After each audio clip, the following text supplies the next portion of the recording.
Hello guys, welcome to my channel. Today we are going to see how to resolve if you are having issue on your Windows 10 or Windows 11 laptop where there is no low battery notification appearing.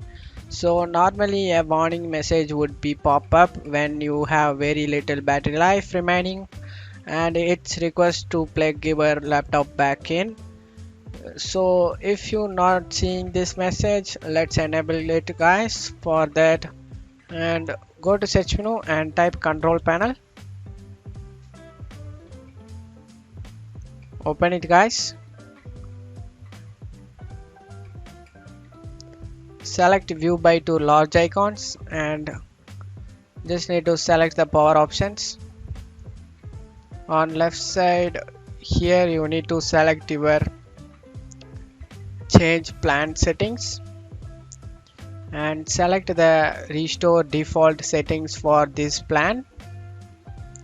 Select yes, and after getting done close out of here and go to search menu and type device manager. Open it.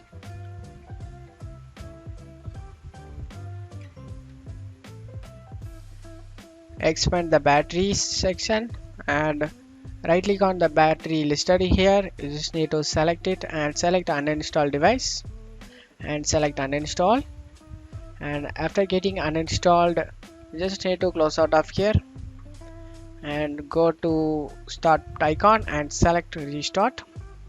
And so now you just restart your laptop, your battery driver will be reinstalled back in.